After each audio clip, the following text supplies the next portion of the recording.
Welcome to my podcast where we discuss various topics related to Quebec and Canadian real estate. In each episode, I unpack a different topic to help you be more informed.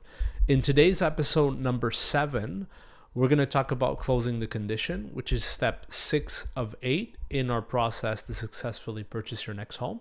So if you've been following the series, in the previous episode, I talked about making an offer. So congratulations, you made that offer. It got accepted, but that offer had some conditions, and we're going to talk today about some of the most popular condition and what to expect when you're at this step. So the first one is inspection. So if you've added a condition for inspection, you want to schedule that inspection ASAP after you've got the confirmation that your offer has been accepted. Because remember what we talked about in the previous episode, each of your conditions, you have delay in order to validate those conditions. So if you have an inspection condition, you may have 10 days or 15 days, depending on what you wrote in the offer, to have the inspection, get the inspection report, review it, and then advise the seller that you are satisfied or not satisfied, or renegotiate the price depending on the situation. Okay? So it's very important that you act quickly. So I strongly recommend that you know before you make an offer, probably in the step where you're searching for a property, know which inspection company or which inspector you're going to be working with so that you're able to move quickly. Okay? So you're going to schedule that inspection. On the day of inspection, I strongly recommend that you be there throughout the process. Depending on the type of property you're purchasing, it may take longer. So if you have like a 3-story house or a duplex or a triplex that you're buying versus a condo, it might take longer to do the inspection. So expect that it may take between 3 to 4 hours depending on the type of property. And some inspectors are more detail oriented than others, so it can vary, right? But it's much more than just an hour. So I strongly recommend that you be present the day of the inspection. Ask questions, right? So if you see things that are odd, ask questions. And also, if you've by now you would have already reviewed the seller declaration, and if there was anything that were red flag to you that were mentioned on the seller's declaration, bring it up to the inspector and ask their opinion, right? So once the inspection is done, typically between about 48 to 72 hours, depending on the inspector, they will send you a report. It's a pretty lengthy document. Also, something I forgot to mention, depending on the time of the year that you're doing the inspection, so where I'm located, we have winters and very heavy snow. So for example, if you're doing an inspection during the winter, there's certain things that the inspector may not be able to see or review. Example, roofing. So if it's full of snow and you have a shingle roofing or any other type of roofing, they might not be able to tell you the state it's in. So is it still good, or is there a potential problem? Same thing if you have a lot of snow around your exterior foundation, they might not be able to properly assess if there's any crack or anything like that. So just keep that in mind. But they're going to provide you a report, and in that report, if there's things that typically they should be inspecting but they weren't able, like a roof, for example, they're going to mention that, okay? So based on the result of the inspection, if you decide that you want to do a price reduction because there was, a huge crack in the foundation that you haven't noticed when you made the offer, then if you want to make a price reduction request, that has to be done in writing, and the seller is not obligated to accept. They may refuse, or they may say, they're going to have it addressed before signing the deed of sale instead of reducing the price. So it's stuff that you'll have to discuss. If you're working with a broker, you'll have to discuss with your broker. But note that it has to be done in writing if ever you want to do a price reduction. The next potential condition you may have is reviewing some important document. And a few critical documents that you want to review are co-ownership documents. So if you're buying a property that is part of a co-ownership, the most popular ones are condo, but know that there are other types of property that has co-ownership, and usually that's because of common area. So you could have townhouses. I've seen cottages that have common area where as a result of that they have co-ownership in those common area. But anything that is part of a co-ownership, any piece of property that's part of a co-ownership, there are critical documents that you need to review before closing on the condition. Some of those documents, you can potentially have access to them prior to making an offer, but some of them you'll have to make an offer and then request to review them, okay? So let's talk about a few on. I won't dive too deep in those co-ownership document in future episode. I'll have specific episodes where we're gonna unpack everything you need to know before buying a co-ownership property. But for today's episode, the first document that you want to review is the co-ownership declaration. And in that document, you're going to have the bylaws of the building or the co-ownership bylaws. You're also going to have descriptions of each fraction. So when you're buying a piece of property as part of a co-ownership, you're buying a fraction of the common areas. And typically your unit or your property has a certain proportion to the overall ownership of all the units. And so basically that document is going to give you a lot of valuable information. So if there's it's going to give you information about your the private property that you're buying in relation to all the other ones. It's going to also list all the other properties that are part of that co-ownership, what are the common areas, what are the private areas, and all that information. So a lot of valuable information in the co-ownership declaration, which is critical for you to review. And these documents often are like second thought. People, like when they're example buying a condo, they'll look at, oh, I like the painting, I like the ceramic tiles, I like the cabinet, I like the countertop. These things can be changed. But if there's problems within the co-ownership, it's much more difficult to change. And you will know if there's problems by reviewing those documents that I'm talking about. Okay, so the first one was co-ownership declaration. The second one, which is again very critical, is the co-ownership meeting minutes. Okay, so whenever a property is part of a co-ownership, there's usually meetings of all the owners, and those meetings are usually documented. And in those meetings, they'll talk about various topic, financial, rules, any issues, anything that's about to come in the future, any changes that they're thinking of doing, right? Any improvement that needs to be done. All of that will typically be discussed in those meetings.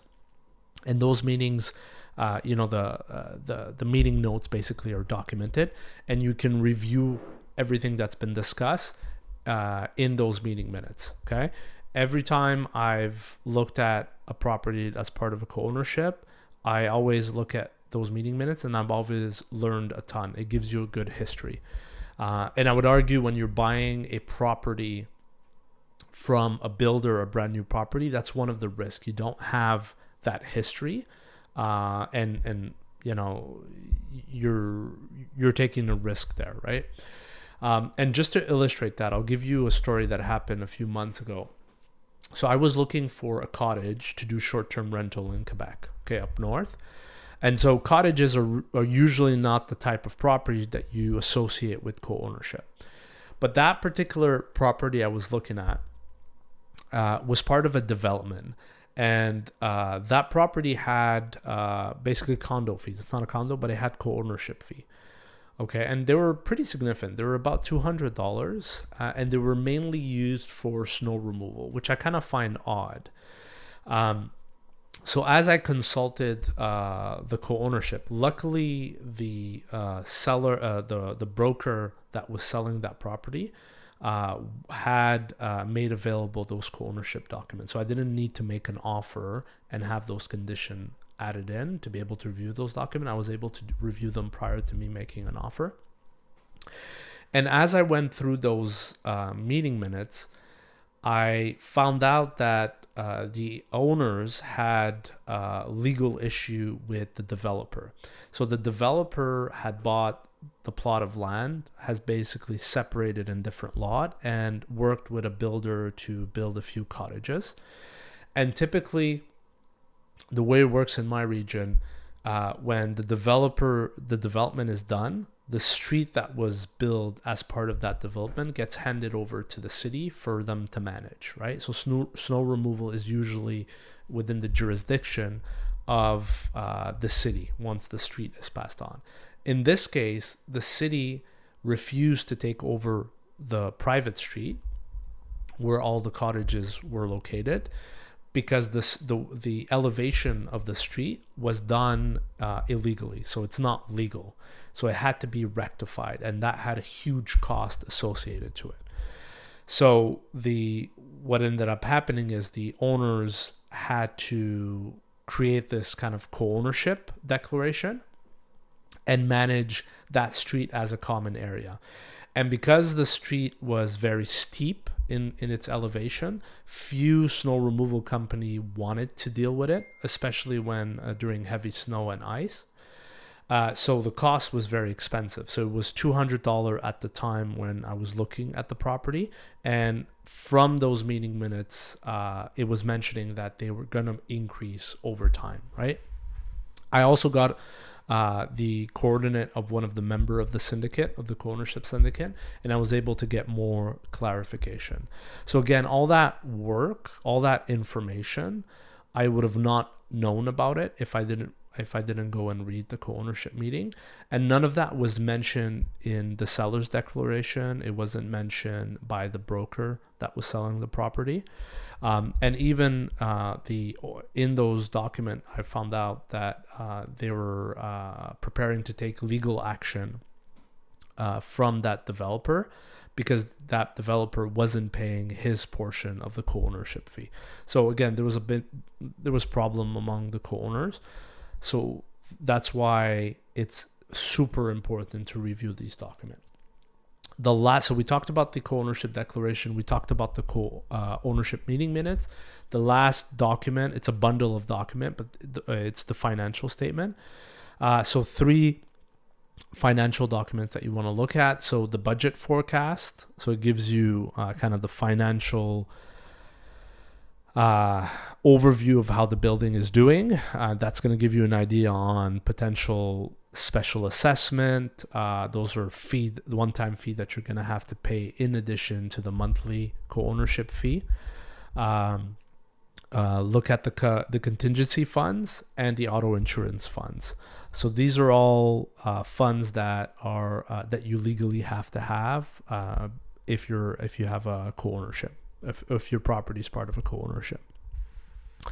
So that was the second condition, was reviewing a co-ownership document.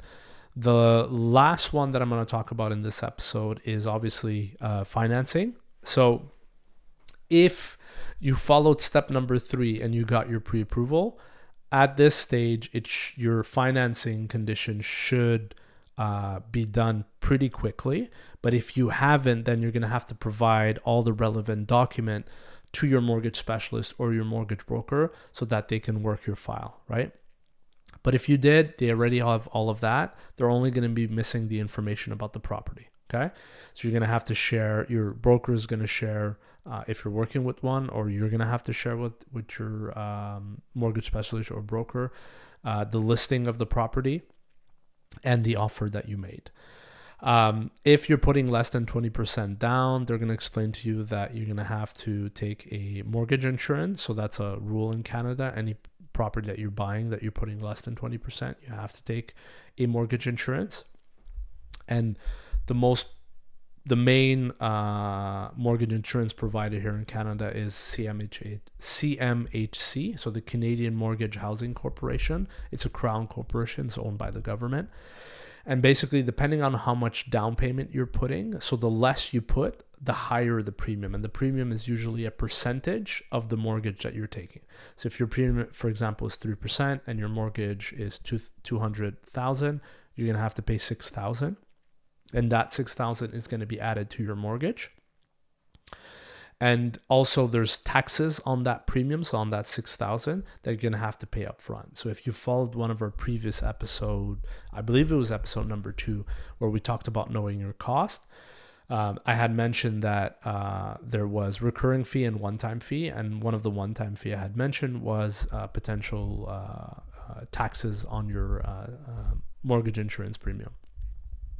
If you're putting more than 20% or more, then there's no mortgage insurance, and that means that the bank may require an appraisal on the property to make sure that what they're lending you is not more than what the value of the property is.